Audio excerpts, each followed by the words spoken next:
Good evening. Welcome to the regularly scheduled meeting of the Jefferson County Board of Education on Monday, October 25th. And I believe we have children with us here this evening, or young adults, I guess I should say. And so Solomon Logan, if you would please come up here and lead us in the Pledge of Allegiance.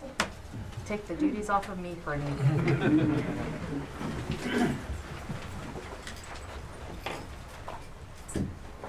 I pledge allegiance to the flag of the United States of America and to the republic for which it stands, one nation, under God, indivisible, with liberty and justice for all. Thank you very much.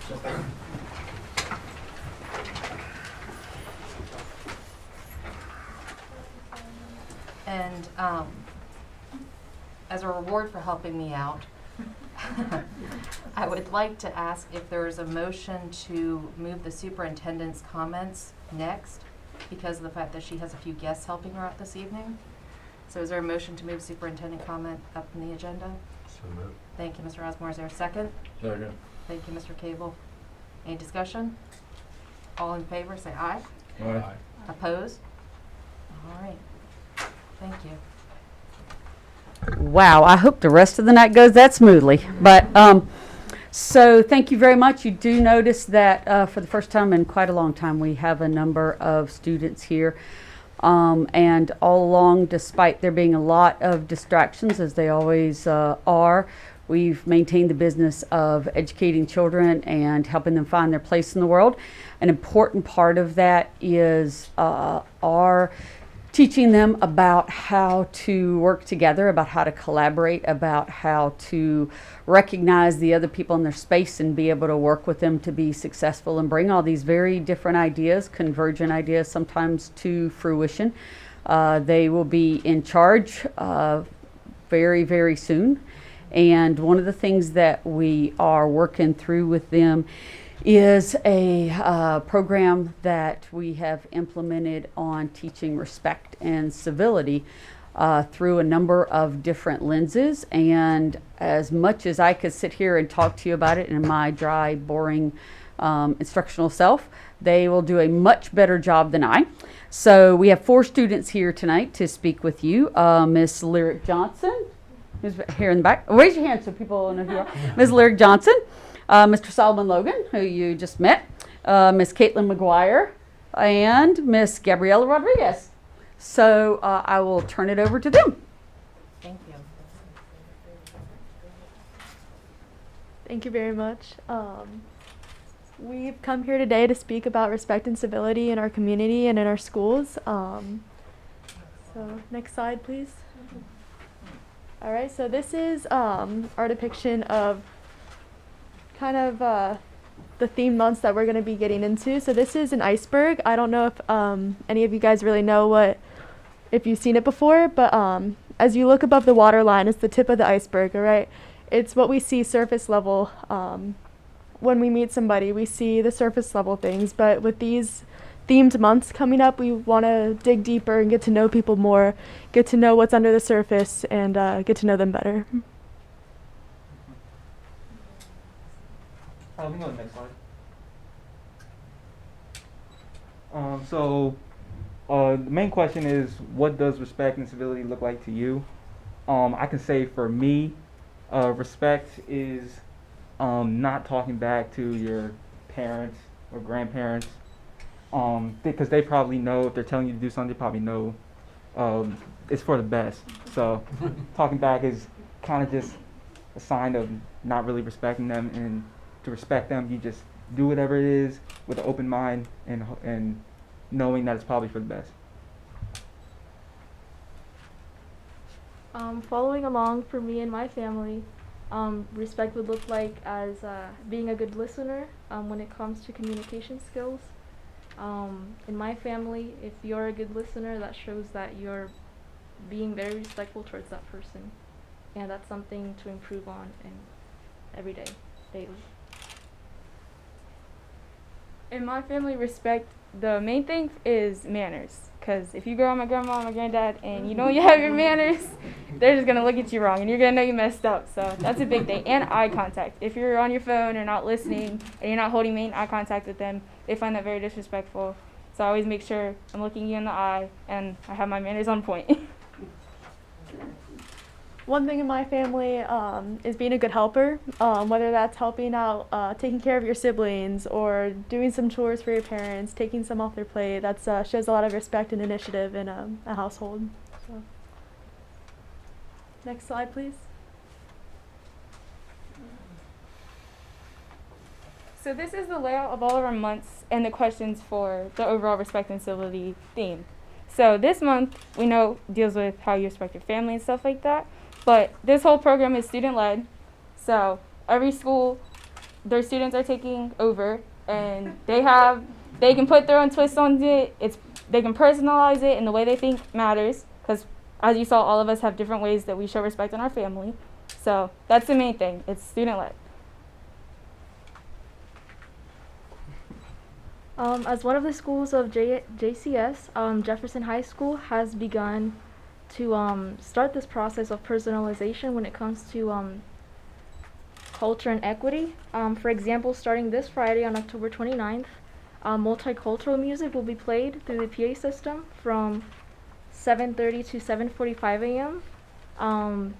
Celebrating Hispanic Heritage Month. On Friday, for example, cumbia will be played, and so on as we explore the different cultural themes. And furthermore, for the Hispanic Heritage Month, even last Thursday, students were encouraged at JHS to bring a picture of a loved one that has passed away in their family to remember them, and for them to practice and learn about the Dia de los Muertos. So these heritage months and these themed months help us build respect for each other. Getting to know them better, getting to know their heritage, their culture, helps us build respect for them, get to understand them more, and so that's what this is all about. One more thing that I think is cool for this thing that we're doing is that each thing we're doing is customized for each school. So as we know, it's student-led, so in every school, their student leaders will pick what they're going to be doing for their school. So they're going to have a choice of what to do, and they're going to pick, and it's going to be all their decision to maximize the involvement and the engagement. So, yeah. Next slide. So this picture relates back to the iceberg picture, where, as you see on the top, it's the main things you can gain. Somebody's age, their race, their eye color maybe, little things you can pick up from just seeing somebody. But the bottom of it shows the more personalized things that you don't see, like what good skills they have, or their heritage. You don't know the personal stuff, but you can see the outside from anybody. So this is just showing to see how this month and all these months are going to help show more about learning the depth of people's heritage and all of their things that go along with it, besides just what you see from the outside. So digging a little deeper into this, you see the surface level things, of course, like she said, and then you might see some more. You might see a little bit of their ethnicity or their physical ability in them just by spending more time with them. But as you get to know them and get to know them more, you see their skills they have, their beliefs, their religions, different stuff like that. And so, like I said, that helps build respect, right? Helps us get to know them, and that's what we're trying to do in our schools, is trying to build respect for each other, because it's huge. It's really important.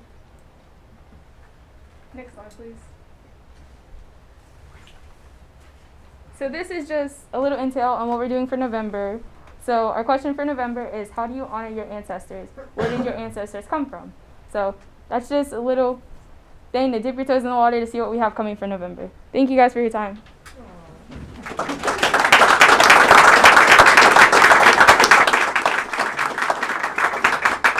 Wonderful. And because you have come here to share this with folks and give us a snapshot of what it means to learn about each other and share about ourselves, we'd like to recognize you for being student leaders and ask you to come up here and get a picture with the Board of Education.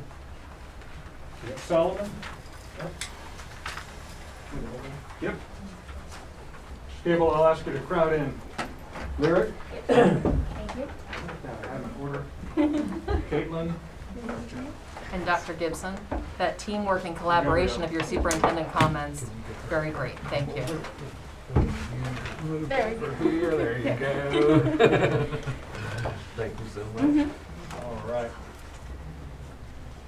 Everybody ready to take a couple because I'm not super photographer. All right, respect on three. 1, 2, 3. Respect. There we go. One more with the flash. One more. Great. Thank you all very, very much. Thank you.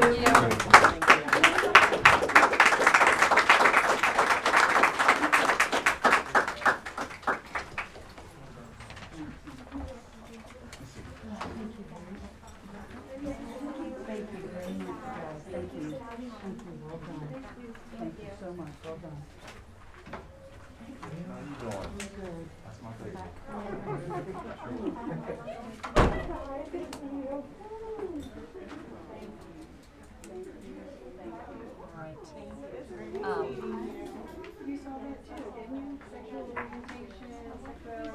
I think that that's the end of the superintendent's comments, but while she's out there, before she comes back in, I just want to take a second because, you know, our system is doing all these great things. Oh, Madam Superintendent, did you have anything else to add to your comments this evening? No, I'm just really happy to have kids back. Thanks. We never hear about the little good things that are happening in our system, and I just heard 3 little good things this week that I just really wanted to share. We know that our entire staff is going above and beyond what they need to be doing, and they have been since this whole pandemic started. But Larry Willingham and the transportation department, they really nailed it because they got kids from their schools to the Parks and Rec camp that they were running on Friday afternoons, and also the Rumsey kids out to Rumsey, even though our bus drivers weren't supposed to be on the road at that point in time. So thank you to them.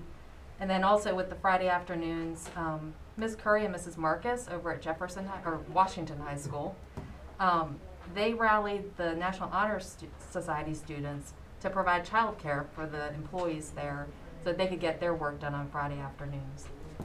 And then this past week we had a tour out at Page Jackson where Jennifer Walter took it upon herself and her team to build not an outdoor classroom is what they call it, but it's really an outdoor campus. It is an amazing facility that they have done out there. So just 3 little things that are making a big difference in people's lives. So just thank you. All right, next up we back onto our regular scheduled program here. We have our public health update, and Dr. Reedy, I see you're joining us. Whenever you're ready, sir. It's hard to follow the presentation by the students, but I'll do my best.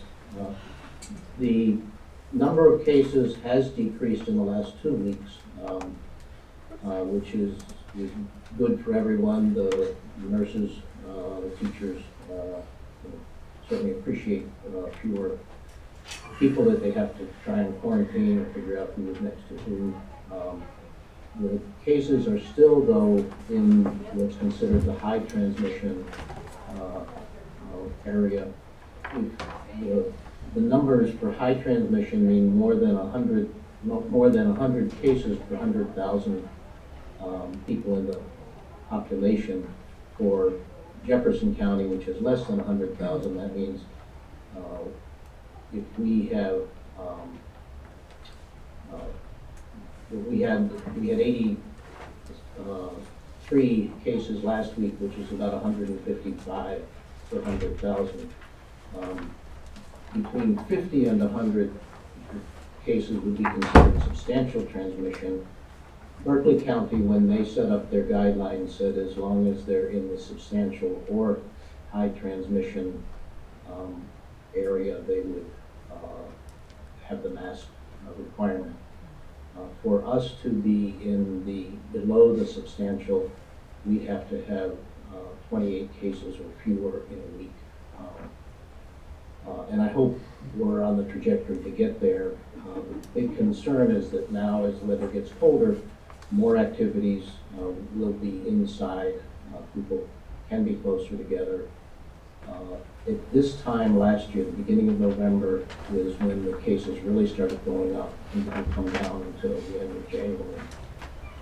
Hopefully, although that's what happened last year, that doesn't necessarily mean that's the path we're going to follow. We've got a few more weeks to see what does happen. Each country is different.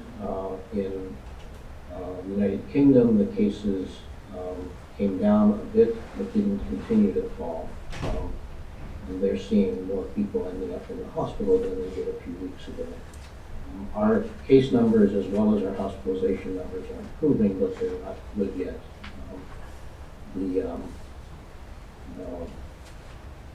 So I think that continuing the masks is still the best idea, and I would say still for another month, because we have to see if the cases go up with the change in the weather. Vaccinations are a major thing in preventing infection and preventing severe cases. There's an article that shows vaccinated adolescents have a markedly decreased chance of being sick enough to be hospitalized if they're compared to the non-vaccinated. Now, even the non-vaccinated adolescents and children rarely get sick enough to be hospitalized. In overall, what we're seeing in Jefferson County and throughout the state is that the unvaccinated people are 8 to 9 times more likely to be infected than a vaccinated person. We continue to urge those who haven't been vaccinated to get vaccinated if you're eligible. Probably within the next month, there's going to be authorization for younger children to get vaccinated. We have to wait and see when that happens. Influenza vaccinations are available, and I encourage everyone to get that. Any questions? Do any board members have any questions for Dr. Reedy? I have a quick question. Are we seeing any uptick in the flu in the area at this point? We have not yet. There have been only a few cases in the state. It's rare across the country. I talked to the pathologist at Berkeley Medical, and through September they saw no flu cases in their test. So we hope that this remains a good year like last year. The distancing and the masks, the hand washing, all those things can help decrease influenza. But also the vaccinations will help. We want to use all the tools you can.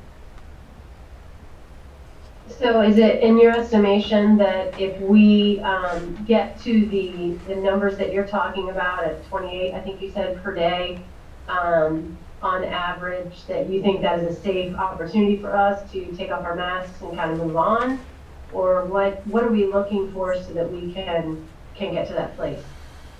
The two main things are the total number of cases going down, but also the number of people who are sick enough to be hospitalized.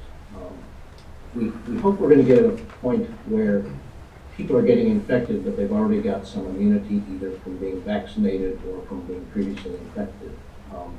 Just like we do for most viruses that we're exposed to, as we've been exposed to them in years past.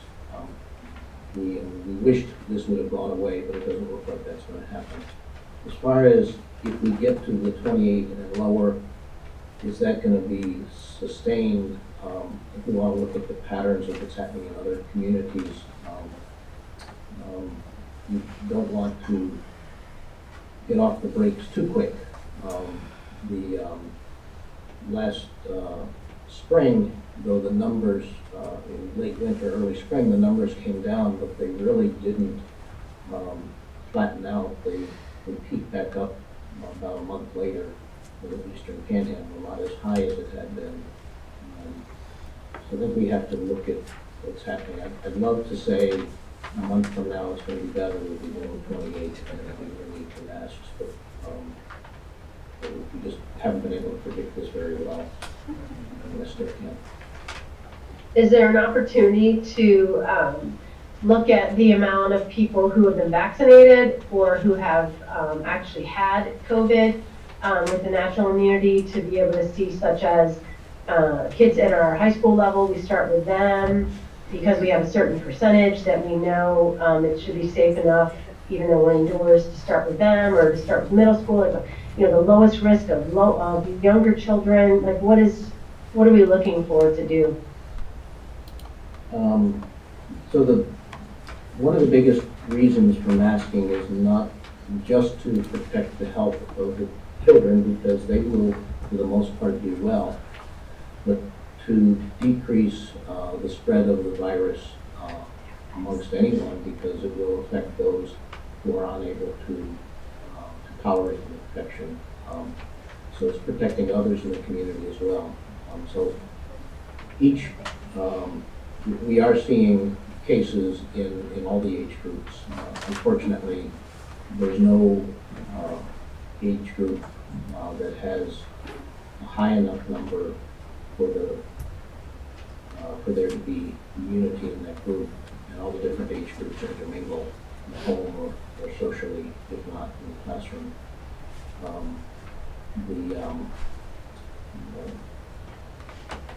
If we could get much higher vaccination rates, and those who are eligible presently in middle school and high school, could make a big difference. Definitely, it makes a big difference when we're deciding who needs to quarantine, who's been potentially exposed. Because the more people have been vaccinated, the fewer people have quarantined. We're always very happy to keep people in their activities. And the last question I have, Dr. Reedy, is there a place as of right now to get the, not the rapid test, I know we can get those at the urgent care, but the PCR test, is that, are we doing that still at the racetrack, and is it a possibility to do that after 5 days? How's that situation look? So that is being done. The turnaround time is better than it was a few weeks ago, where there were high cases everywhere. And right now the turnaround time is about 2 days. So the racetrack has it also. Walgreens has it. Shepherd Town Pharmacy offers it. And all of these, it's about a 2-day turnaround time for the PCR test.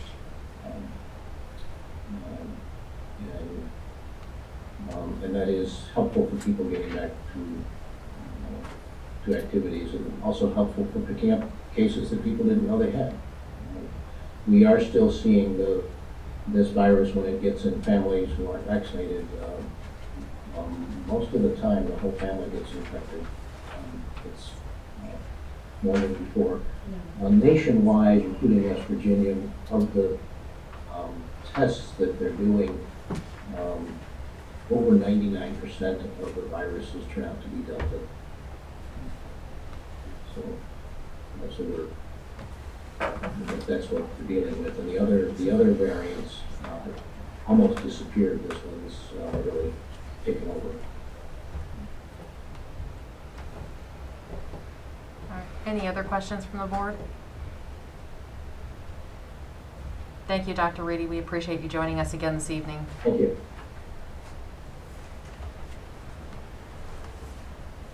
All right.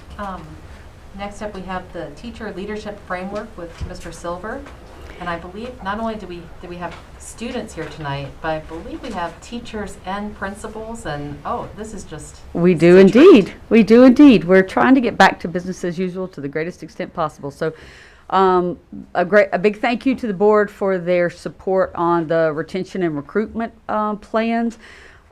This teacher leadership framework is a part of those, and Mr. Silver has been very diligent in collaborating with the faculty, administration, teachers, to ensure that it's a pretty robust framework, and it represents what they feel like teacher leadership should look like. So I'm going to turn it over to him. Thank you. Oh, and I will, for those of you who are not aware, If Mr. Silver's phone goes off, it's because his wife is expecting. I actually had last Saturday in the betting pool. I've lost $10. So he's been doing this while under a state of nervous excitement, I think. So.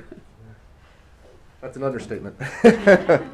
Yes, so good evening, board members. Good evening, Dr. Gibson. And I am Joel Silver. I'm the middle school coordinator here for the county.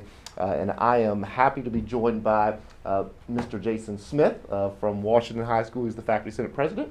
Mr. Chris Walter, who is the principal at Wright Denny Intermediate. Ms. Jennifer Moss, who's the principal at Wildwood Middle. And Mr. Keith Moody, who is the faculty senate president at Charlestown Middle School. So again, I'm thankful that they were able to join me tonight. So we're going to talk a little bit about the teacher leadership framework. It originated out of House Bill 4804, which came about in this latest legislative session. And I try to use the analogy that the state gave every county a set of bricks, and they said to build a house. And so at the end of the day, every county will have a brick house, but the format of the house would look a little different. So there is some flexibility within the framework, but at the same time, there is a framework that we have to work under. This framework is a living document. We can change it as we go. We are able to follow it and to reinvent the wheel a little bit and to make sure that it is definitely working with what we want to see our county move in a certain direction. So if we can have the next slide, please, Jason.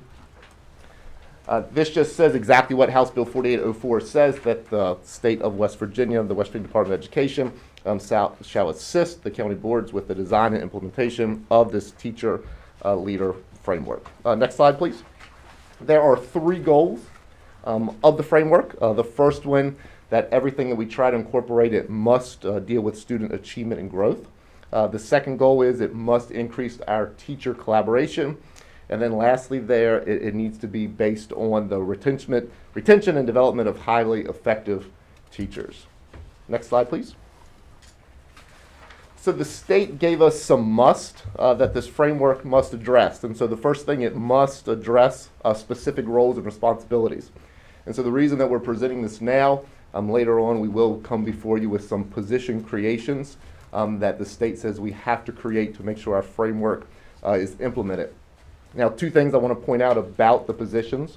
Number 1, the funding comes from what's called Step 7D. This is a deviation out of Step 7, which is an allocated fund that our state has given us every year. And so now they have earmarked Step 7D as we have to use that money for this teacher leadership framework. So the money is there, it's allocated by the state, and the state is saying that we have to use it towards this framework. Another thing the framework must do, it must provide regular target professional learning opportunities. It must increase collaboration with administrators, curriculum staff, teacher leaders. We must monitor the effectiveness and the evaluation of it. And so if we get through this and all of a sudden we find out that something's not working, we do have the ability to stop, readjust, and to make sure that we can correct it. And so again, 2 things I want to point out. It's coming from Step 7D, which is state allocated money, and the framework, it must create positions. Next slide, please. There are 7 domains that the state says that we can work towards. We are gearing ours more towards domain 4 and domain 5, which is the improvement of instruction and student learning and promoting the use of assessments and data for school and district improvement. But again, we do have 7 domains there that we can work within. Next slide, please. So this is the timeline of events, just to let you know kind of how we got to this point. So when Dr. Dilley was here, him and Dr. Ebersol met with the State Department in July, and they presented the beginning of our framework, and the State Department said it looks good. So then we brought it back. Of course, Dr. Dilley moved across the ocean, and so we kind of looked at the framework to make sure that it is still in line with some of our county initiatives and goals. And so Dr. Gibson, Mr. Banks, we met, we kind of reviewed it. We wanted to make sure that it aligned with the recruitment retention plan that we're already putting into action. Once we kind of got a handle on that, we then went to our C&I department. They reviewed the plan. After that, we took it to Human Resources. Human Resources reviewed the plan. We then made sure that the financial piece was in place. We met with a group of principals. The principals reviewed the plan. We made sure that they could support it. We made sure that it would help their practice. Once they reviewed it, we took it to the Faculty Senate President Committee. They took a look at it. They wanted to make sure that the funding was enticing enough to apply for. We wanted to make sure that it definitely developed leadership skills in their profession. We wanted to make sure they thought it would work. And so once we took it there, we did a revision period, and here we are tonight. And so the reason I tell you that this framework has went through a lot of different lenses, a lot of different perspectives, and I think that this really can be a positive thing for our county because I think it will definitely kind of head us in the right direction. Next slide, please. You can just take a look there and see who our principal committee was. We have Ms. Kristen Martin, Mr. Chris Walter, Ms. Jennifer Moss, and Ms. Mary Beth Group. And then we met not only with our secondary Faculty Senate presidents, we also met with our elementary Faculty Senate presidents. So again, reason for that is the scope of this. We've tried to get as many perspectives on it as we possibly can. Next slide, please. Now, one thing to point out, this is a teacher leader framework, so it is geared towards our professional staff.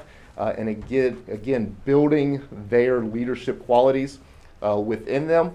But when we worked with HR, we thought that it would be beneficial that if we could incorporate some service personnel positions as well. That's not part of what the state asked us to do. It's just an additional piece. And again, anytime we can include that service perspective, I think it's a good thing as well. So the first focus of the framework is recruitment of qualified applicants. And you will find that the position that will create will be what we will call recruiters. And the idea of this is to build a recruitment team. Some of the activities that recruitment team will do. They will be involved in virtual job fairs. They will be involved in in-person job fairs. They will be able to go to universities and colleges and recruit. When working with HR, we thought it would be beneficial if we could get to universities and colleges 12 to 18 months before students graduated, so we can start selling our county. One thing that the Faculty Senate presidents brought up that we should also really show people who are interested in our county what the county has to offer outside of just this profession. And so we'll work with some of our local communities to make sure that they can see the quality of life that Jefferson County can offer. And the long-term outcome of this is to try to get more qualified applicants here in our county. The recommended stipend for this right now is $1,200. That would be a yearly stipend. One of the things the Faculty Senate presidents brought up, they would like that stipend to be paid quarterly. So after each quarter, a portion of that stipend will be given out. And so I have Mr. Keith Moody here. If he just wants to kind of stand up there and give a perspective from the Faculty Senate, you can go here, Faculty Senate President's view on the recruitment team. Good evening. So as a Faculty Senate President, I've had the opportunity to be on the hiring committee for the past 4 or 5 years. And one thing, even before the pandemic, was we were seeing less qualified applicants applying for positions. Obviously, it's a highly competitive, we are in an unprecedented teacher shortage. I don't think we can just wait for and hope that the students from Shepherd University are going to decide to stay in Jefferson County. I think it's important that we're proactive. And I think this plan, along with the other aspects of the retention and recruitment plan, will help encourage people to come here, and then we can sell them on the beauty of Jefferson County, what it's like to raise a family here, and hopefully bring the next generation of teachers to Jefferson County. Thank you very much. Again, you are seeing with this that we relied heavily on Faculty Senate presidents, we relied heavily on our principals, and this will be our first focus, which will be the recruitment of qualified applicants for Jefferson County schools. Next slide, please. The second focus that this framework will be to increase the retention rate of certified, qualified, and effective teachers, and this will create a position that we are going to name the attrition advocates. I like to call them our temperature checks, and their job will be to create surveys, to survey our newly hired teachers to find out what they're struggling in, what they're worried about, what's consuming their time. And the data on these surveys will come back to us, and we will decide, okay, our first year teachers, they need a professional development day now, and we are going to train them on this based on the survey that's given. The State Department requires that we implement surveys, and so this will be the attrition advocates, and they will be the ones that quarterly check on what's the temperature of those out there working. We will also open ourselves up to check the teachers that are leaving elsewhere, find out why they're going.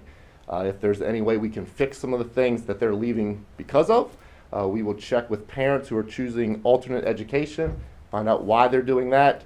And again, sometimes it opens you up to some opinions you may not want to hear, but it puts a lens on things as to how can we change as a district to make sure that we are making this the best place for as many people as we possibly can. And to speak briefly on that, I have Mr. Jason Smith from Washington High School. The creation of the Attrition Advocate will greatly benefit Jefferson County Schools. Teachers are facilitators within schools and school system and are an important element in facilitating school reform and improvement. As an attrition advocate, a classroom teacher or service personnel will be able to represent faculty and staff and ask the questions to increase the retention of certified, qualified, and effective staff members. Staff members will be more comfortable and willing to speak to a peer to identify the causes of dissatisfaction and to celebrate successes. Attrition advocates will also be able to offer insight to help alleviate staff from exiting the county by providing viable, realistic improvements to Jefferson County schools by implementing processes to continuously review data and analyze how improvements are working. By creating these positions, Jefferson County will not only strengthen the school system itself, but also developing their employees into leaders. Thank you. And one point that I failed to mention, every position that we will be creating will only be open to Jefferson County employees. So every teacher in our county will have the opportunity to apply for this. So this is a way that we are able to grow our teachers, their leadership abilities, and then also help them out financially because of the stipends that are put in place. So all these positions, again, are only open for current Jefferson County teachers. And if you look there, the yearly stipend that we will propose for that will be a $600 stipend. Next slide, please. The third focus is the increase the role teachers lead. Leaders play in curriculum-focused decisions. This position that we're looking to create will be a curriculum specialist, also known as a master teacher. And with this, we are going to start out with one ELA, one math facilitator per programmatic level, and we are going to see how we can grow it from there. You can see the goal would be to implement then a science and social studies, July 1st, 2023. Arts, Foreign Language, Wellness, CTE, all others, July 1st, 2024. And what this person will do, they will guide our pacing guides. They will take a look at our curriculum mapping. They will make sure that we are vertically aligned. They will lead our adoption committees. We are currently in the process of our ELA adoption, and it will be inevitable that no matter what curriculum we adopt, that there will be a gap somewhere. These curriculum specialists will be the ones that come back and say, you know, our curriculum that we adopted, it's not strong in writing, so we need to take a look at a program that we can address a writing deficiency. They will be the ones that say, you know, we need more phonic awareness, so what program is offered so we can supplement what we've adopted. These master teachers will receive a $5,000 stipend. Again, that was at the recommendation of our faculty senate presidents because they felt that this is a pretty big role that we'll be asking these teachers, and these master teachers will fill the gap between county office and what's happening in the classroom. They're going to be the people there that are doing it.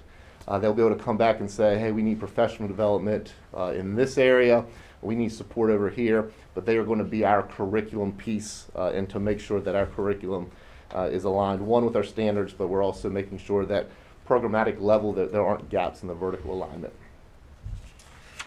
Next slide, please. But before we do that, Mr. Chris Walter, you're not off the hook. Absolutely not.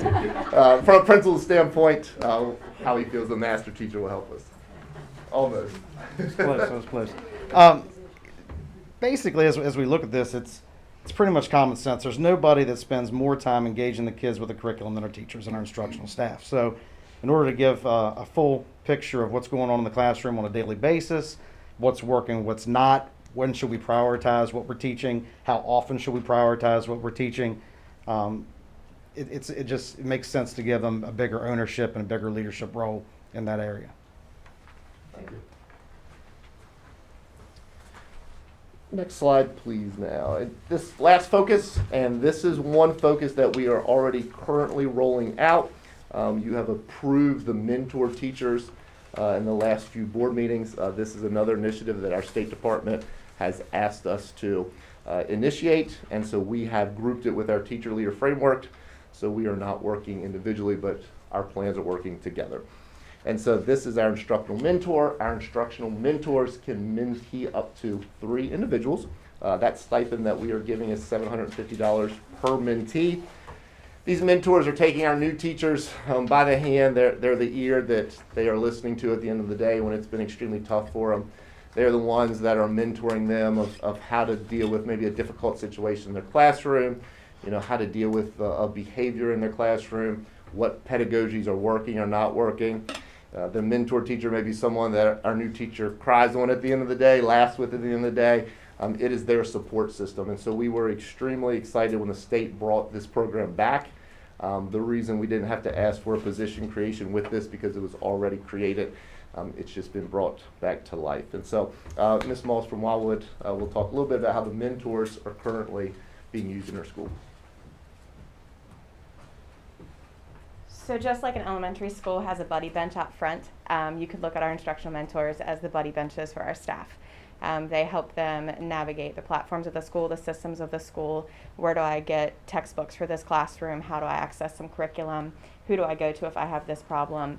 As Mr. Silver said, they're the person that laughs and smiles about the good things, and sometimes is the first person that they see at the end of the day that they had an exhausting day and are trying to navigate some new things. So it will help with retention, help keeping positive role models inside of the school, and allows our teachers to really mold and build a positive climate and culture inside of the schoolhouse. Thank you. You're welcome. And so, in conclusion, we do think the state is asking a good thing of us. We think this will grow our teachers professionally. We think it will help them financially. It allows them to earn extra money but not leave the classroom if they don't want to take an administrative role. It gives a louder voice and a better connection between the county office and what's happening in the classrooms. It really bridges that gap. And so at this time, I will take any questions that you may have, but just a few things. Again, just a reminder, all funding comes from Step 7D, which is allotted by the state specifically for this, and these positions are specifically for current Jefferson County teachers. Yes, ma'am. Yeah, I think mentors are invaluable to teachers new to the system, and I like that teachers will get paid for what they're already doing. Yeah. My questions are, I just feel like we've approved some positions that were part of human resources with the title of recruitment, and so I'm wondering, are the teachers picking up the slack for something in human resources? That's one thing, and so we heard a presentation also, my glasses are fogging up, the historically black colleges that there were people, I guess Tanya Dallas Lewis, maybe going to those colleges and recruiting. Is she only doing, she only focused on a certain group? Well, that's a different subject though. I mean, this is, Mr. Silver, you don't have to answer that question because that's outside of your scope. I mean, this is what we're focusing on tonight. Well, maybe Dr. Gibson will answer. Well, I want to clear up what might be some misconceptions. First and foremost, this plan, number one, is a requirement of the state. It's not optional. Number two, the entire purpose of it was to honor our teaching staff by giving them additional pay for the work that they are doing. So yes, we are talking about taking teachers with us when we go out to recruit. All teachers who are willing to come and do this extra work. So there is, number one, yes, we have a recruitment person in HR, and yes, they are the ones who are going to the job fairs and who are chasing folks down and who are doing postings and who are making the phone calls and who are guiding people through the certification process. And when we go on those, What people want is they want to talk to someone who's already teaching here, and they want to know how it is. How is it really? Let me talk to you really. And we go to all types of colleges. We went to the colleges that have the largest graduating classes of education students, and those are the ones that we have been virtually sending information to and working with and trying to recruit from. Does that include HBCUs and HACUs? Yes, it does. It also includes a number of colleges that are not HBCUs or HACUs. It is a difficult environment out there, and this is an opportunity with a mandate from the state, with money from the state, to do exactly what the board has said they're interested in, which is giving our own teaching staff, exemplary teaching staff, the power to be able to advocate for Jefferson and to make us better in every single aspect. So all of this is going to our current teachers. I want to be very clear about that. But thank you for clarifying. I just, Yes, ma'am. I'm happy to. it just kind of echoed other presentations, so. Mhm. Well, yeah, and you will continue to hear a lot about retention and recruitment. It is almost everything that we are doing right now is retention and recruitment. So, understandable. We'll be talking about it a lot. Is this a sustainable program? I mean, is the state funding this for 1 year, or is it? So Step 7 has been around for a while, and so what they did is they reallocated some of the funds into the different projects of Step 7 and made Step 7D. So we have to make sure that we can sustain it year in and year out. So yes, the money will be there from the state. We just have to make sure that our stipends fit what we're being given. So, and we do with what we're proposing. What's the total cost of this program? We're looking right around 100,000. Okay, when the state gave us their Step 7 money, did they increase it by 100,000? They- Or did they give us the same amount of money and said you find 100,000 within that? Correct. The second one? Yes. Okay.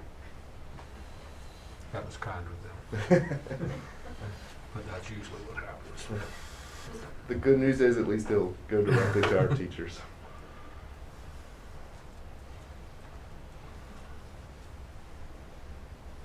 And then my only other question is, who's gonna, like, be in charge of all of these positions? Who are these positions going to report to? Great question. So if you look under each position created, so the first focus, which is the recruiter, they will report to human resources. The second focus there, which is the attrition advocates, also to human resources. Our third focus, which is the curriculum specialists, they will report to the C&I coordinators. And then focus 4, which is our instructional mentors, they are reporting to our building level administrators. And then the only other thing that made the hair on the back of my neck stand up just a little bit was the paying out quarterly. I would definitely want to get finance's blessing on that, because I know, you know, the more checks we do, the more work it is for them. So before we say, oh, we want to be paid weekly for this, or Right. what, just make sure we are in line with that department too. Absolutely. Yes, ma'am. Any other questions from the board? I just have a question on how, Sorry. Joel, how will these positions be blending in with the current positions in the schools for the curriculum mentors, the teacher mentors that it wasn't a mentor position, but I'm trying to think of exactly what they were called. Well, Michelle Cantley. So the academic coaches? One more time? The academic coaches? Thank you, the Oh, coaches, oh. that's what I was looking for. So how will they mesh with what we have going on here? Or will there be a time when we start to use those folks as well to report to kind of grow them within this program? So great question. So the academic coaches will be more school-wide focused. So the positions that we are creating could go to the academic coach and say, hey, our first year teachers are struggling in APL strategies, and then our coaches can take that information and give a professional development to that school based on APL strategies. So they will work intertwined, that the coach will be more responsible for doing the professional development or giving the boot camps or setting up an after-school program for our teachers. whereas these positions will really kind of gather that data. Okay, so that's what I was wondering. They are kind of part of this loop. Yeah, yes, ma'am. And we tried to do that. We tried to intertwine as much as possible because if not, if we're too separate, it just isn't going to work. Right, right. That's what I was concerned about. We might have two different things going on. I didn't know how that was going to mesh together. Thank you. You're welcome. Well, thank you very much to you and your team for putting this together and all of the back work that went into it before you came to us. Thank you very much. Thank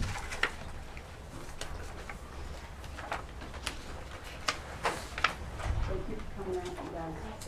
Thank you very much. Some folks who've already put in a very long day today. Thank you very much, you guys. All right. Next up, we have Mrs. White with the Deputy Superintendent of Operations update. Good evening, everyone. I'm going to start the operations update off with our technology update. Early this fall, Dr. Rowan applied for the Emergency Connectivity Fund, which was a grant, and I'm happy to announce that she received round one funding in the amount of $601,000, and this will offset our most recent purchase of Chromebooks. The technology department also continues their main focus of supporting our one-to-one device project. Other focuses include working on report cards and adding Extreme NAC at our high school. In transportation, I want to echo the comments of Kathy when I say that J.R. Holland wants me to convey to the board that drivers and aides are going above and beyond to support instruction by ensuring our bus runs remain uninterrupted despite a shortfall of substitutes. We currently have 4 standby operators who support the department so that it runs smoothly by substituting on different runs on a daily basis. Rhonda Mason and Heather Pindell are our supervisors, and they work hard to fill runs. In addition to their own jobs, they drive buses with their CDLs every day. And our office staff assist as well. Kathy Martin, our routing specialist, does her job of routing and drives a bus every day. And our other staff members, although they're not CDL drivers, they assist by filling aide positions, and they're Brenda Swinney and Jessica Stanley. And JR, felt it was important to know that they do this in addition to the regular jobs for the kids every day to make it work. And I know we're all hard at work substituting and pitching in, so I'm very pleased that we have such an outstanding group that genuinely cares about our students and provide all the support that they can. And I would add this is reflective of every department and individual we have at Jefferson County Schools. Recently in transportation, we did complete the wash bay, the safety upgrades. Bus drivers are excited about the improvements, which include an automatic sprayer that washes under the bus as a driver pulls their bus into the wash bay. This helps prolong the life of the bus, of the undercarriage. Due to the brine that they've been putting for several years on the roads in winter, this takes a toll on our buses and creates a rusting problem. So that helps immensely when they back over that and are able to wash not only their bus, which they do themselves, but they can wash it off underneath as well. Many of the drivers have commented about how nice the floor is, and they feel much safer because of these new improvements. And I want to commend the transportation department on their effective and efficient budgeting, because they were able within their budget to afford that project. And maintenance, it's not a project that was funded at all by maintenance. Transportation made their funding efficient enough so that they were able to fully fund that project. In child nutrition, schools continue to encourage our students to try new and exciting foods, which are prepared in new and exciting ways. Paige Jackson recently provided students with a taste testing, which included a small spinach salad that the kindergartners grew themselves. In the near future, they're going to be doing a taste testing with green tomatoes, and they're going to follow that up with a taste testing of butternut squash. And this was all grown from their school gardens. So they've been very excited about the new things that they've been trying, and it's going over really well. The Child Nutrition Department is also looking forward to spending a grant, which is a little over $12,000, to help supply the Kids Power Pack program that combats hungry children in our area by providing food and meals for students outside of school days, such as on weekends. And so that money is a result, as I said, of awarded grant funds. Next, I'm going to ask Jason to bring up the bond project's timeline, because I want everyone to know that if we go to Jefferson County Schools, jcswv.org, and we go to menu, About Us, we can click on the JCS bond, Building the Future. And when we go on there, it lists all of our projects and a timeline for completion.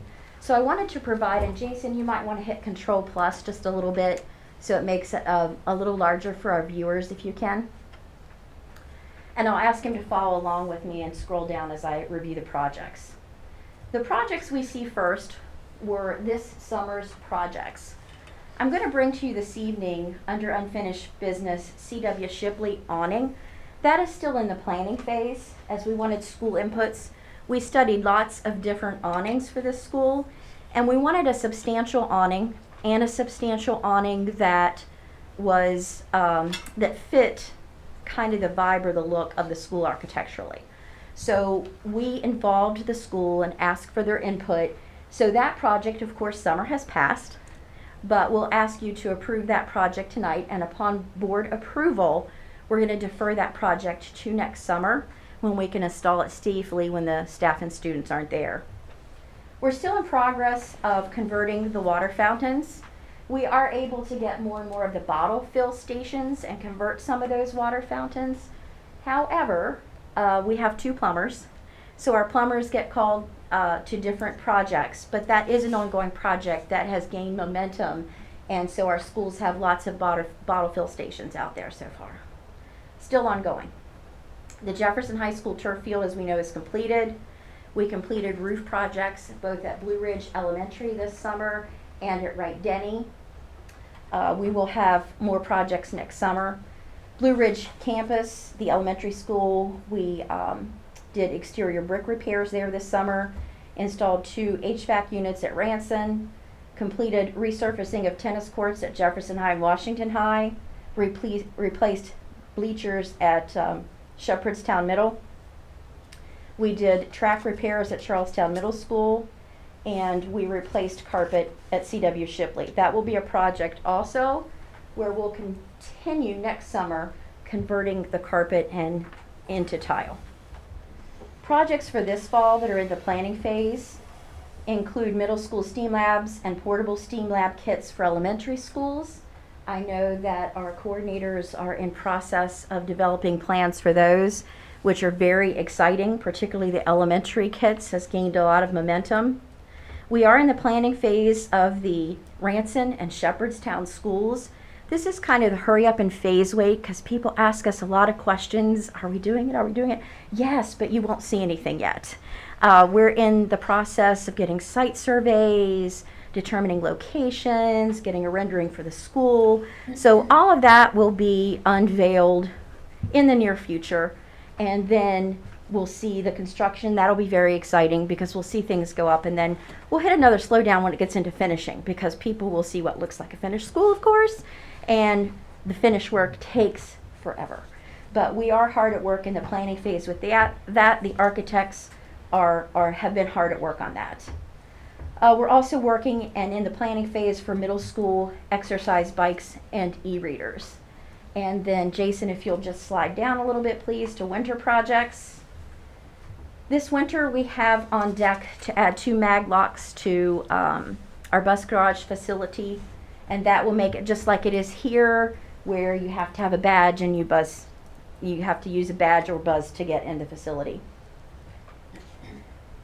In next summer, 2022, we're going to begin to retrofit the restrooms, add some secure waiting areas to facilities. Roof projects, we still have Shepherdstown, South Jefferson, we have maintenance, we have a little roofing here. Charlestown bleacher replacements, drainage issues around Charlestown Middle School, Harpers Ferry renovations of 4 restrooms, replacing again, as I said before, carpet with tile, and replacing Blue Ridge Elementary fire alarm system. While nobody sees actual movement on this project, our team has already been hard at work. As soon as we completed the summer projects, we turned around and said, okay, next summer. So we'll be bringing those to the board as we need approval to go out to bid for those things. So you'll start seeing those on agendas. Fall of 22, we're just going to keep on going. And in the winter, again, we have long-term building projects. One project, if we go down to summer of 23, that has lots of movements behind the scenes. We put together a committee at Washington High School of parents and of some staff to talk about the Washington High School gym. So in the near future, we'll have for the board agenda, we have a rendering, we're doing site surveys, we have locations. So this is being all agreed upon by the stakeholders at Washington High School, and we've worked with the architect. We're wrapping up our last meeting. So we hope to have movement on this auxiliary gym prior to 2023. We're waiting a little bit for the cost of materials to go down and just find the right time to build it, but we expect this project to have movement a lot sooner on our project board. So we're well into the planning phase of that project. In the summer of 23, we'll be looking at playground equipment and adding a security transaction window to Driswood. And then we'll just keep going until we finish in 2023. We'll be well into building the schools by then. And that's it. That's all I have, except I want to say there's one more. Ranson and Shepherdstown, you know, we continue to build and continue our work, and we want to honor the current facilities because they have played a big role in families for generations. So we're inviting those communities to take part in a pair of thought exchanges because we want their ideas about important considerations as we look at ways to utilize the existing Ranson School facility and the Shepherdstown School facility once we move into the new facilities. So we're sharing information about participation in each school on the school live feeds and on the school websites. We're going to use that data that we collect to take the conversation deeper and help us in the decision-making process down the road of what to do with those schools. So those communities can look forward to those thought exchanges later this week. And that concludes my Can I ask a update. question? Yes, ma'am. You said it's on the school website where they can find information about thought exchanges?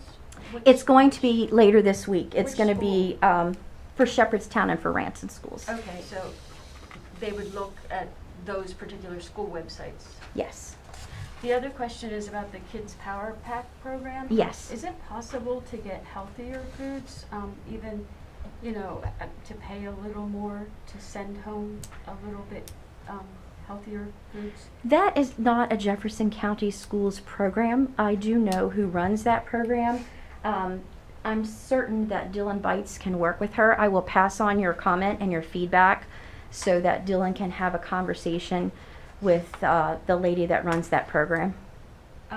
I do know she's had some supply chain issues on and off. Yeah, I know that Dr. Kukazala has offered his time to the school board to give suggestions on, you know, how to improve the. He has actually been working alongside Mr. Bites for several months, our child nutrition coordinator. Anyway, I just think we could put extra money in that. That goes a long way. Thank you for that feedback. Thank you. Thank you, Mrs. White. Thank you. All right, approval of minutes. Is there a motion to approve the minutes from the regular board meeting held October 12th, 2021? So moved. Thank you, Ms. Ogden. Is there a second? Thank you, Mr. Osborne. Any discussion? All in favor of approving the minutes from the board meeting held October 12th, say aye. Aye. Opposed? Thank you. All right, citizens' comments. First up is going to be Elizabeth Kerwin, followed by Dale Nesbitt. And just a reminder that you're limited to 3 minutes and you're prohibited from making negative or derogatory comments using a name or position by which an individual can be identified. Comments may not be threatening, profane, vulgar, or abusive, or the speaker will be required to cease his or her comments. And just in general, please be kind. All right. And it's by Zoom for Elizabeth Kerwin.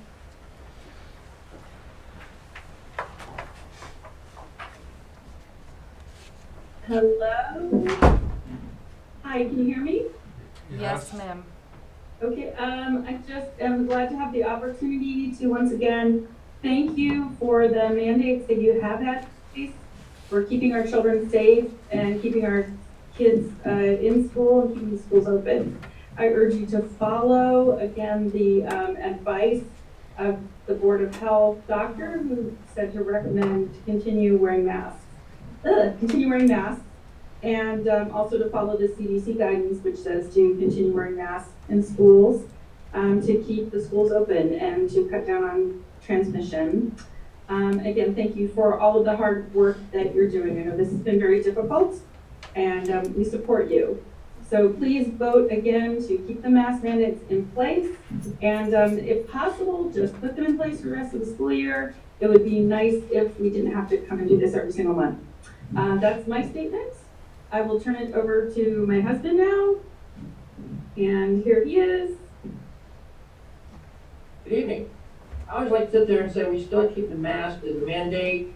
Right now, they do not have a drug, but we hear in the news that the younger kids are coming up with a possible vaccine for them here soon. So we look forward to that. But until then, we recommend that we keep masks among our students.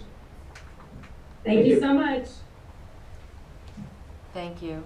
Next up, we have Maya Humphreys, followed by Christine Snyder.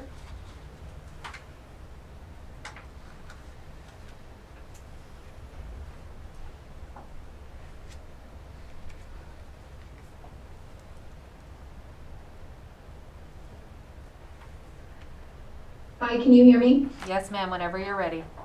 Thank you. I just wanted to thank all of you for the continuation of the mask mandate. I do hope that at the end of this meeting, we've all agreed to keep the mask mandate going. Not only have we seen very little in school due to student transmission thanks to the masks, but we are so close to this finish line with almost all these students being able to be eligible for the vaccine. I just hope that now is not a time that we pull back on these safety measures. We can see the toll that this is also taking on our educators and staff. They are very overworked with having to make sure children who are in quarantine vaccinated, who are in quarantine educated, along with the students who are in school. So I think by keeping the mask mandate going, we can also be sure to relieve some of that stress to make sure that more students are able to remain in the classroom. So I just wanted to speak out once again in favor of the continued mask mandate, and I thank all of you so much for your time. Thank you. Next is Christine Snyder, followed by Christopher Spies.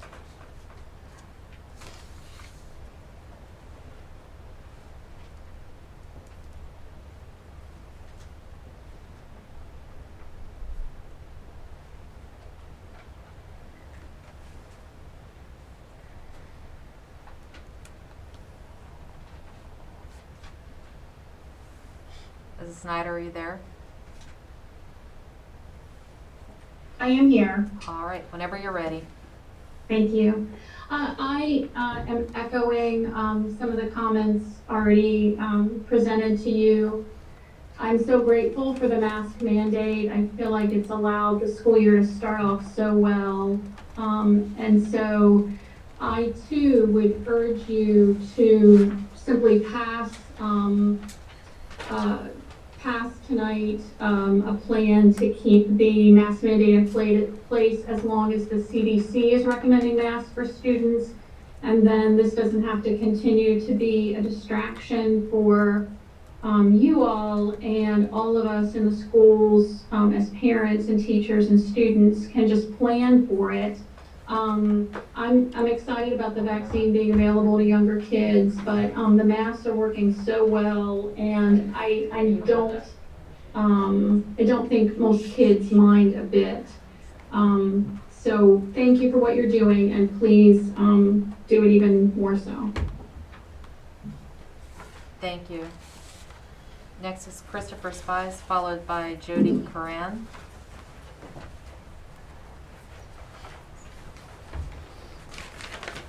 Thank you, board members. As of today, Jefferson County remains in the gold category on the state website and has not been categorized as red in over a week. Only 12 school-age children have tested positive in Jefferson County over the past 7 days. Statewide cases continue to decrease. I know Dr. Reedy echoed that, but he didn't put any numbers to it. COVID hospitalizations are down 36% since the peak in late September. ICU admissions are down 33%. Patients requiring ventilators are down 37% in the state. Nationwide, the number of children aged less than 18 that have died due to COVID-related illnesses remains minute, 542 deaths out of 74 million. Again, COVID-19 is less lethal in children than the seasonal flu, RSV, and non-COVID pneumonia. As Dr. Reedy said in his own words, this is really not affecting children. As far as mask effectiveness, a large Bangladesh study came out that showed basically cloth masks are no better than not wearing a mask. 350,000 enrollees in that study. The board should certainly consider providing students with appropriate masks if they continue to enforce the mandate. How about surgical masks, health grade surgical masks, rather than cloth masks that are completely ineffective. The board needs to establish a metric. They need to establish an endpoint to when they will remove the mask mandate. This continued in perpetuity of masks is ridiculous. Having to come here monthly, as everyone has echoed, is ridiculous. Set an endpoint to when this will stop. Also, the board needs to let educators be educators and stop being the mask police at schools. My kids come home and, constantly having to pull the mask up above the nose and doing this and that, get your mask out of your locker, all these ridiculous things where our educators aren't educating, rather they're enforcing a mandate that is ineffective and not helping our kids. And we'll ultimately give parents the choice. If parents want to continue to mask their students and their children, let them do so, but let us choose not to mask our students if we don't wish to. And a reminder that the Board of Education does work for us, so if you continue the mask mandate that's not backed by science, despite the CDC guidance, is not backed by science. Hopefully you won't be in your positions much longer. Thank you. Thank you. Next up is Jody Coran, followed by Jennifer Crouse. Okay, I'm here to entertain you. Laughter is the best medicine. In fact, it's the only medicine that should be mandated. I know you're a tough audience, but boy, you've given me some great material. It practically writes itself. I've been to this BoE show before. We come to tell you our concerns, and you sit with blank teenage stares that says, would you just hurry up and get this over with? I don't really give a flying hoot what you're saying, because all parents are clueless, like Charlie Brown's parents. Wah, wah, wah. So, like a frustrated parent, I'm going to try something new. It's the BoE Inconvenient Funny Facts Show. I've been told I'm kind of funny, so I'm going to try to get you to crack a smile behind your safe mask. Okay, so you don't think gender's a real fact, huh? Let's follow the gender science. You know what? I'm hungry. Let's go buy a rooster and get some eggs. Get it? Roosters, eggs? And he grins. Can't tell behind the mask. Now I'm thirsty. Let's go buy a bull for some milk. Buy a bull, milk, woo! Innies and outies don't just apply to belly buttons, And here's a question I'm afraid to ask because Home Depot might cancel me. I apologize if it offends you. Did you know the connecting plumbing and electrical parts are called male and female because the instructions say the female connector is the receptacle that receives and holds the male connector. You start changing the language, it could cause some bad plumbing leaks. Again, because a good teacher says things 3 times. Let's buy a rooster for some eggs and a bull for some milk. Yep, still hysterical. Now, next on the Funny Fact Show, if there's gender fluidity, why can't there be racial fluidity? Yeah, I think that would solve the CRT problem. I believe I want to be racially fluid. Yeah, and you have no right to stop me or offend me. Whoa, so much material. And how about this? We see males identify as females and compete in women's sports and win. How come we never see the opposite? Females identifying as males competing in men's sports? Huh? Because they can't win. Yep, totally fair though. Or maybe you just wiped out 50 years of female athletes fighting to be recognized in sports and sent it back to the 1960s. Collateral damage. Now a sing-along segment in animal-human biology. Head, shoulders, knees, and toes, eyes and ears. You know the song, man. And here's the bonus question. Buzzers ready. If we all have the same head, shoulders, knees, toes, eyes, ears, mouth, nose, is there really a difference between boys' and girls' bodies? Do. Answer, only the sex and reproductive organs are different. Frankly, it's hard to believe that babies come out of that small place on females, and don't call me Frank, but we know it's true. We've seen it happen in all animals since the beginning of time. But believing the males can have babies come out of their you-know-what is more like believing that a genie can come out of a bottle. We'll end with the double jeopardy round. Question: do we know how this gender bending affects these children throughout their lives? Are they happier? No, of course we don't know, because it's just the newest fad. There is no long-term data. It's essentially in the emergency use stage, but no worries, that never stops the government from putting mandates out their wazoo. I hope you've enjoyed these 3 embarrassing minutes as much as I have. If not, I've got a rooster to sell you.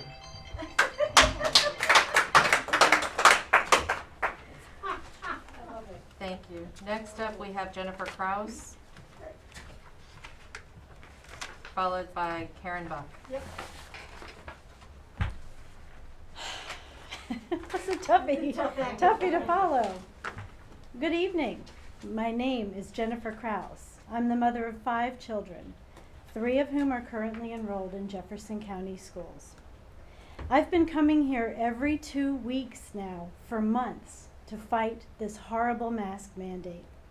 The decision to mask their child or not to do so should be a parent's choice. When Dr. Reedy recommended that the school board mandate masks, he was not speaking on behalf of our county's health department. In fact, the Jefferson County Health Department made that fact crystal clear in a unanimous resolution passed just a few days later. Indeed, our health department believed then and now that masking should be a parent's choice. Why do you continue to pretend that he is speaking on the behalf of the health department? He's not. Let's discuss just a few of the very real effects of masking on our children. It's causing fear, isolation, depression, drug abuse and overdose, leading to death. And it's leading to suicide. This is a tragedy, one that is entirely preventable. Shame on you, Dr. Reedy, and shame on every member of this board. You have contributed to the rising rates of drug abuse, overdose, and suicide in our youth. Let me once again remind you of some facts regarding COVID rates in Jefferson County. Deaths in Jefferson County since the beginning of this pandemic, 84. Let me break this down for you. Under 20 years of age, 0. 21 to 50, 4. And 51 and up, 80. Deaths in Jefferson County since the last extension of this mandate, under 60 years of age, 0. 61 and up, 1. It is past time to end this forced masking of our children. It is now time to accept responsibility for the damage you've caused and spend your time coming up with some ideas for how you can help our children recover from your destructive policy. By the way, at the last meeting, I asked the board to draft and send a document to the National School Board Association stating firmly that you vehemently oppose Attorney General Merrick Garland's blatant attack and despicable threat to use law enforcement against concerned parents who choose to voice their concerns at school board meetings. Where is the letter? Surely you agree that a parent has every right to speak up against mandates and policies that are harmful to our school children, don't you? Maybe you just forgot. Let me remind you. I'll be done in 1 second. Yep, ma'am, your time This is right up this evening. is You can come back guaranteed next time. in the First Amendment to our Ma'am. beautiful Constitution. Thank you. For as long as you continue Next to up make is stupid Karen decisions, Buck, I'll be here fighting for our followed by Suzanne and Brad McGuire. Ms. Buck, whenever you're ready. I'm Karen Buck, purely my own opinion, meant for entertainment purposes only. Let's talk about locality pay for teachers. It is somewhat of a joke among teachers. It's also called extra pay for teachers in areas of high turnover who live in remote geographical locations or have to compete with neighboring counties who pay more for teachers. House Bill number 206 was signed by the governor in 2019. Article 4 reads, salary supplements for teachers. The board may pay extra money to qualified teachers based on training, experience, responsibility, and other requirements. What other requirements? Extra pay for teachers who are assigned titles by the board, such as master teachers, mentors, academic coaches, and other titles. I'm quoting this, and other titles, whose duties include providing strong school-based support. What other titles? Facilitators, instructional mentors? HB 206 leaves the other titles to the discretion of the board. So what I'm reading is, not all qualified teachers get the extra pay. Only those who are given other titles by this board. So who doles out the locality pay? This board. Who gets to pick the lucky teachers? This board. Has this board been making decisions in favor of our kids and teachers? No. This reeks of favoritism and loopholes. Teachers, this is your union dues at work. By the way, locality pay does not apply to substitutes. Now, what are the duties of the board? This is the policy, part of the policy. The policy manual is 319 pages long. It was last revised in 2015. What have you been doing with your time? The board is, number one, what are the primary functions? The board is the policy-making body for Jefferson County Schools. They articulate aspirations and expectations of that the citizens have for their schools. These policy statements include what is wanted, what the parents want in the schools, why they want it, and to what degree. You haven't been doing that. The board provides broad guidelines directing administrative action and then holds the administrative team accountable. The board fills a communication function between educators and the public, and then communicates to administration what we want and explains the programs to the public. I have two questions and I will request an answer to them. Number one, who exactly is this administrative team? And second, all three of these duties are from our source. The source document is Board of Education meeting minutes from September 27th of 1973. I want a copy of those source documents. I want a copy of those minutes. You've got my email address. I'm a citizen and I want it. Thank you. Have a great evening. Thank you. Next up is Suzanne and Brad McGuire.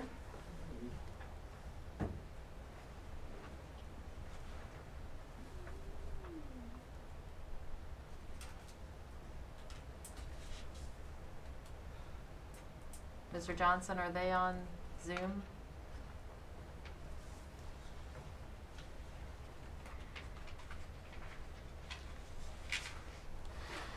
They were in person earlier. Okay. All right. Next up, we have the consent agenda.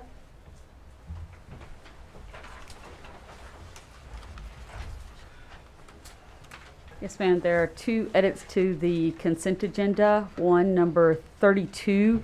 The verification of that certification didn't arrive on time, so we'll have to strike that and replace it at a later meeting. And number 36, we are very grateful that the individual who accepted that position is willing to start a day earlier for us. So we're happy to get that in there. We certainly need the custodial help. Thank you. Is there a motion to approve the consent agenda? So moved. Thank you, Mr. Cable. Is there a second? Second. Thank you, Mr. Osborne. Any discussion or question?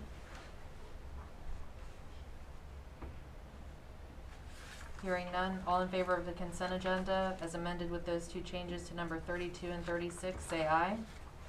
Aye. Opposed? Thank you. All right. Moving down to unfinished business, the action on the mask mandate.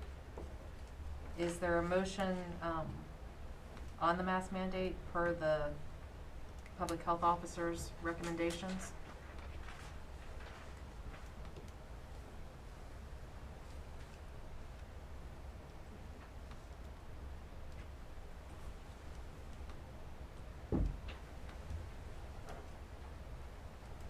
That is to continue. To continue, yes. So moved. All right. And I guess we need to pick a date I'm sorry? Did you get a second? No, but let's roll a date into the motion. We've been readdressing this at the second board meeting of the month. The second board meeting in November is Thanksgiving week, when schools are closed on the 22nd. Do you anticipate asking us to move that meeting date to the following week? It's an item on the next. I do believe that on the next board agenda, yes, ma'am, we'll have that option for the board to vote whether or not to move that meeting. Okay. So we would anticipate at this point a possible meeting on November the 29th, is that correct? Yes, ma'am, that will be a decision of the board. You can either forego that meeting or move it. Okay. Mr. Cable, in your motion, do you have a date that you would want to extend the mask mandate to?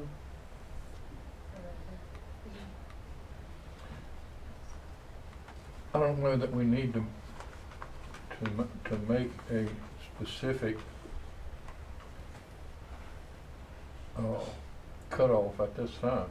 I think we do it until we can look at it and say, okay, we don't need to do this anymore. I think it should be. I mean, we can do it from month to month or 6 months at a time or whatever, but I just don't think that's necessary at this point. But if you want a date, yeah. Well, it's up to you. It's your motion. You know, I think in all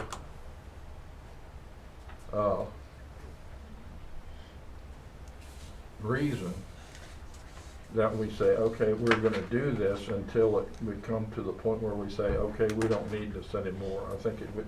When is the date? Running it over, 1 month, 2 months, 3 months. I mean, I don't see any point in that. If we have to have it, then okay, but I don't feel like it's necessary.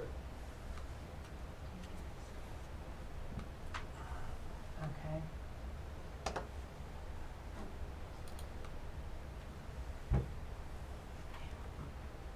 My only concern is, if we just say forever. Pardon? My only concern is if we don't have a date or some trigger to revisit it. You just want it open, and then we'll revisit it if we ever feel the need that we need to revisit it, or I'm just trying to think through this. Well, it just seems to me like if we, if we don't put a specific date on it, when we get to that date, we'll know it. We know, okay, so we don't need it anymore. But if you want to put a date on it, I don't know, what do you want to go, 3 months? Or, End it now. ma'am. Dr. Gibson, did you have any thought? I have a great many, but the board has the opportunity to have a hybrid of those things. You can either authorize it 1 month at a time, or you can authorize it and still have a monthly review of it where you decide whether or not to end it each month. The state's requirement for boards to make that decision doesn't have limit. There are places that have it for the remainder of the year. There are places that only have it under certain circumstances. There are places that have triggers that when those triggers are reached, it will automatically be removed regardless of a vote of the board. All of those are options for you to undertake. Parent choice. Stop Okay. the psychological abuse of the kids. Ma'am, Parent choice.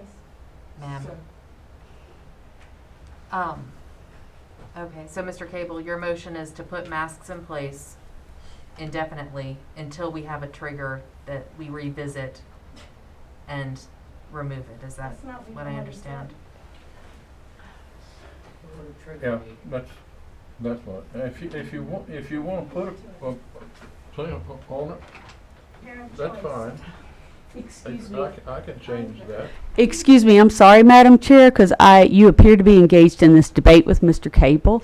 I will remind everyone in the audience that this is a public board meeting. It is for a discussion of the board. Public comment has ended, and the individuals who are interested in this and want to hear it would appreciate being able to hear it without interruption, just as your public comments were made without interruption. That's fair. Ms. Crouse, Fair. You know please what? stop. If No. somebody from the board would ever email the Ms. parent Crouse. back, we might have a little bit more information, but nobody responds, Yeah. with the exception of Dr. George. Ms. Crouse, please. Yeah, look good, are you? All right. Actually, I'm no good by myself. This is what we're good at. We are only effective Every as a board. decision you make turns to crap. So, All right. Parent choice. again, Okay. if We're we have back to- individuals disrupting this meeting, Can I the request an executive session, please, to discuss this issue, so that we can have time to clear the boardroom, because I cannot hear what's going on and what's being said. And it's extremely rude to be interrupted when we're trying to have a meeting to discuss what we're gonna do next. All of us are disappointed, all of us are annoyed, all of us are frankly pissed off that we're still in this situation and in this stupid pandemic, especially the children.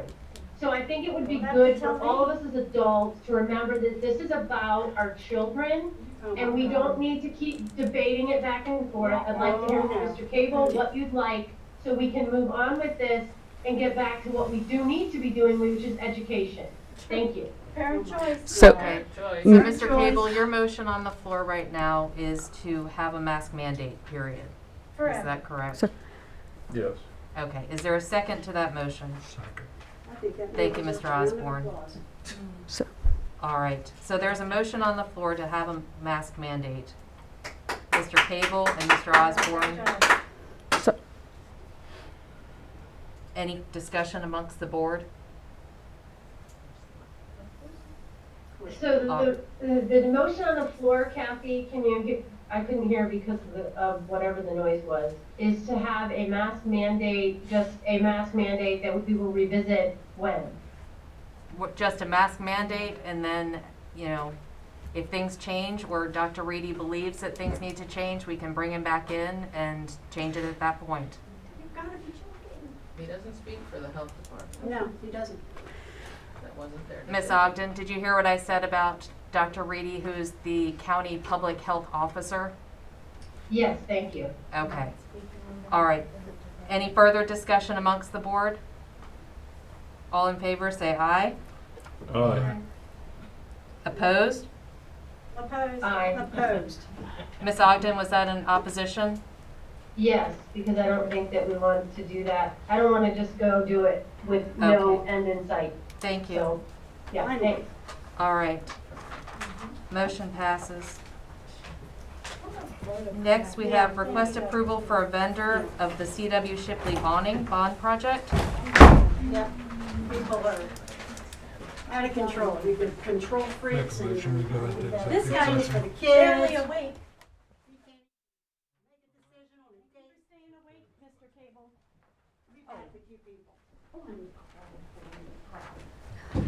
Dr. Gibson, if that board would email a parent back, that would be a great start. Okay. Ms. White, Yes. welcome. Thank you. Happy to be here. All right. So this evening, I'm going to ask that you approve the awning for C.W. Shipley. You'll note in the bid that we've asked for a base bid. The base bid includes a single canopy at center entrance. At the school's request, we did get an additive bid for 2 independent canopies, one at each of the 2 side entrances. In this bond project, we're happy to fund the single canopy. However, the single canopy is over budget, so it would be my recommendation, after a talk with Beth Marone, the senior bond accountant and our CFO, that we just accept the single canopy for the entrance as part of the bond money and fund that.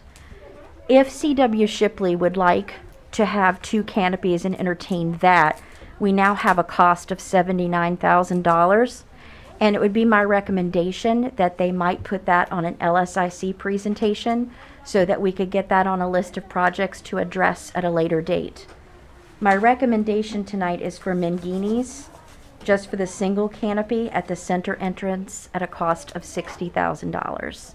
And I will await the board's motion and then entertain questions. If you'd like to make a motion, you may have questions before the motion. I have a quick question for Yes. you. The second number that talked about the second awning? Yes, is that two in side. addition to the Yes, ma'am. 60,000? Yes, ma'am. So that's not the difference between the 60 and the, what was it, 79,000? It's Right. an extra It's extra. 79,000. Yes, it wouldn't be just 60 and we bump it up to 79. The two canopies at the side entrance would be an additional $79,000. Okay. And the 60,000 is within the bond budget? It is. Mm-hmm. And so you're asking for a motion for the front canopy? Is that Yes, correct? and to accept the vendor Mangini's with the lowest bid. All right. Is there a motion to accept Mangini's with the bid, the lowest bid of, it was 60,000, correct? Yes, yes, ma'am. All right, thank you, Mr. Osborne. Is there a second? Second. Thank you, Ms. Joy. Any other discussion or question? There is a substantial, go ahead, Laurie. I was just gonna ask, what happens at the side entrance? Who gets let out at the side entrance? What would be a need for the awning at the side entrance? The car riders. Yeah, I believe all the kids that are brought in by individuals exit through there. It's a quicker entry and exit. I've observed it. It's a shorter sidewalk for sure. The bulk of your business, so to speak, comes through the front entrance and there are longer bus lines. But I could see the school wanting to make that request. Is the front entrance canopy, is it gonna come out and then go sideways? Like how's it, is it just one straight from the door straight out? Or is it gonna cover any of the sidewalk, like a little bit more of the sidewalk?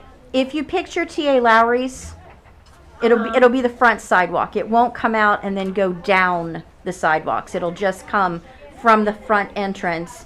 Much like TA's, it won't go to the end. It'll leave some walking space. So if you kind of picture TA's, a different design, but it would be much like that. And do we know what the percentage of kids are that are dropped off in the school that do not ride the bus? Well, I wish I had that in my head, but I do not. I can gather that information for you.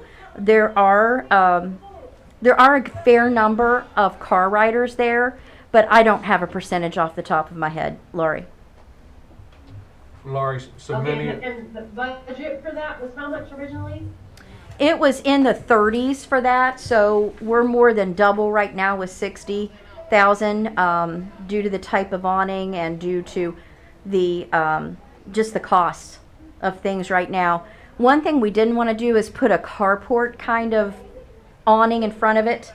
It just doesn't reflect well with the school and the style of the school, and we don't want to have to revisit it if a strong wind blows it over on top of the CW Shipley Hill. So we want it to be substantial. Numbers used to be? Mark, I think she What wants. was that, Laurie? I said, do you have any idea what the numbers used to be as far as student population that were transported? A fair amount, Laurie, were kids that were out of district that were brought in there. So all of those parents have to pick their children up. But I would say a good 70% or so are bus riders and maybe higher than that. Okay, thank you. All right. So there's a motion on the floor to accept Mangini's for the front canopy at $60,000. All in favor, say aye. I've got a question. Oh, Go ahead. More. Once again, we have a substantial difference between the two bids. We do. We want to be sure we get the same quality. When you look at those two bids, they're $20,000 difference. They are, and I always say that kind of comes in profit margins and someone's comfort level, because the way we're doing it, we go to a pre-bid and we're bidding apples to apples. They had a drawing with specifications. There's a project manual for this project, so they had to bid the exact same thing. We just want to be sure it's Yeah, the same thing. it's the exact same thing. Thank you. All All in favor, say aye. Aye. Opposed? All right, thank you.